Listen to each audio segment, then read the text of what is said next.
हो आहे मी जिजाऊ अहिल्याईची लेक, सावित्रीमाईने लावलेल्या दिव्याच्या प्रकाशाची रेख, झाशीच्या राणीतली धग माझ्या रक्तात, रमाईच्या संयमाची ताकद माझ्या श्वासात.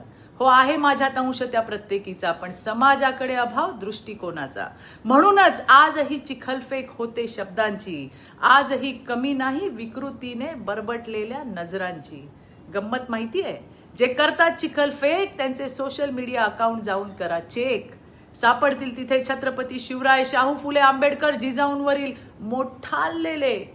महाराजांपासून ते स्वामी समर्थांपर्यंत असतात फोटो प्रोफाईलवर. मग कमेंट करताना कुठे जातो विचारांचा थर?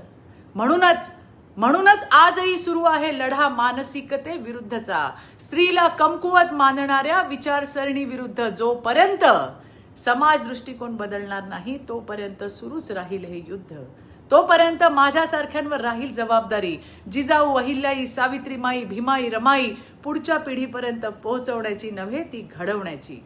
आम्ही जपूच हो हा वैचारिक वारसा, आम्ही जपूच हो हा वैचारिक वारसा. पण जोवर समाज बदलत नाही तोवर बदल घडणार नाही फारसा. जिजाऊ अहिल्याई, झाशीची राणी, सावित्रीमाई, रमाई, भीमाईच्या लेकींनो, तुम्हा सर्वांना महिला दिनाच्या मनपूर्वक शुभेच्छा. धन्यवाद. जय हिंद, जय महाराष्ट्र.